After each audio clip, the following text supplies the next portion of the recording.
हैदर भाई साहब, कानूनी नुक्ता नजर से इस फैसले को आप कैसे देखते हैं? क्या ये कहा जाए कि लाहौर हाईकोर्ट का जो फैसला आया था उसको चैलेंज किया पाकिस्तान तहरीक इंसाफ ने, तो वो फैसला कलअदम करार दे दिया, उसको एक्सटेंड किया है?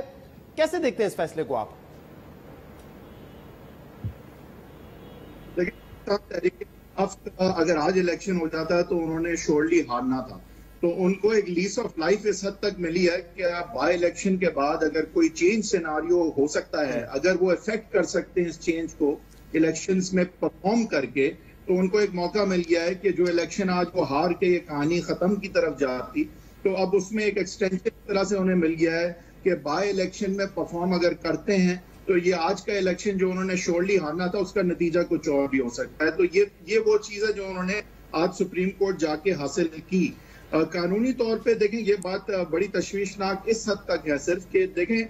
कोई एक्टिंग सीएम और जब कोई केयर टेकर सीएम का जवाब नहीं है आइन में कि डिसोल्यूशन ऑफ असेंबली या टेन्योर कंप्लीट करने के अलावा, यानी जब असेंबलीज मौजूद हैं तो इन्विजिज यही किया गया कि फिल फॉल इलेक्शन होना चाहिए, क्योंकि असेंबलियां मौजूद हैं जब भी किसी केयर टेकर का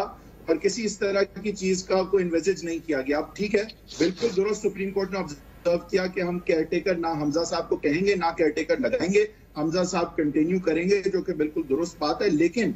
अब हमजा साहब को एक तरफ कहना कि अगर आज रिकाउंट हो जाता 25 माइनस करके, तो लाजमन उनके 186 नहीं होने थे और उनका इलेक्शन फिर कलअदम हो जाता, बट अभी तक नहीं हुआ क्योंकि आज रिकाउंट नहीं हुआ। तो अब होगा ये कि हमजा साहब कंटिन्यू करेंगे। एक और चीज जो चेंज है कल से, वो ये है कि अदालत का कुछ हद तक सुपरविजन मुझे नजर आता है एडमिनिस्ट्रेटिव इश्यूज के हवाले से, और पता नहीं तहरीरी फैसले में इसकी अक्कासी होती है या नहीं, बट इस तरफ क्योंकि बात गई है तो ये भी नोट वर्दी है कि बहुत इंपॉर्टेंट है कि जब बाय इलेक्शन होंगे तो उस वक्त एडमिनिस्ट्रेशन जो है वो किसकी होगी और किस हद तक अपने आप को आजाद महसूस करेगी कि वो किसी जुडिशियल सुपरविजन के बगैर बात बताइएगा कि अगर ये सेकंड रन ऑफ है, इस ऑर्डर में या वैसे कोई तब्दीली भी शामिल होगी ईसीपी को या एडमिनिस्ट्रेशन को, तो शायद उसका कोई साइकोलॉजिकल इम्पैक्ट हो सकता है। लेकिन जो मेन चीज आज चेंज हो गई वो ये है कि आज का वोट जो शॉर्ट पीटीआई ने हारना था, अब उन्हें एक चांस मिला है कि में रद्दो बदल अगर ला सकते तो ला लें। हैदर साहब, मेरी आवाज आ रही है आपको?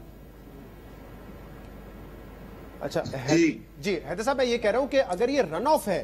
तो फिर इसमें जो नए एमपीएस मुंतखब होने हैं 17 तारीख को, वो कैसे वोट दे सकेंगे? क्योंकि ये तो हम कोई नया इलेक्शन नहीं करवाने जा रहे, तो जो इलेक्टोरल कॉलेज है वो तब्दील हो जाएगा, वोटर तब्दील हो जाएगा इसमें तो, लेकिन हम कह रहे हैं इलेक्शन पुराना ही है, ये कैसे होगा?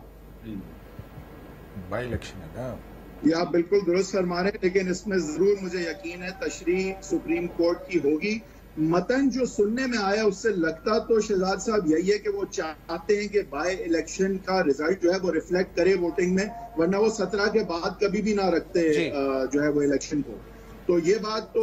एक अंदाजा जरूर होता है, अब वो उसकी तशरीह वो खुद करेंगे कि किस तरह से ओरिजिनल इलेक्शन जो है वो उसके हवाले से वो क्या कहते हैं कि आगे जो है वो फिर बाय इलेक्शन के बाद की सूरत हाल किस तरह इनकॉर्पोरेट की जाएगी, और फिर वो क्या ओरिजिनल इलेक्शन में, तो देखिए मेरे ख्याल से लाहौर हाईकोर्ट का वो वाला फैसला तो अपहोल्ड होगा कि आप 25 माइनस करके रिकाउंट कर लें और अगर उसमें 186 नहीं होते तो रन ऑफ हो। लेकिन रन ऑफ भी जब होगा तो वो किस वक्त की मेंबरशिप से होगा, आपकी बात दुरुस्त है, क्योंकि रन ऑफ तो कॉन्सिक्वेंस है पहले इलेक्शन का, तो वो तो उस डेट का इलेक्शन है, उस डेट का रन ऑफ की मेंबरशिप अलग है, और 22 को या 17 के बाद और 22 को अलग होगी। आई थिंक सुप्रीम कोर्ट यानी कि पहले आप 25 माइनस करके काउंट करेंगे, फिर रन ऑफ होगा, उसमें 25 नए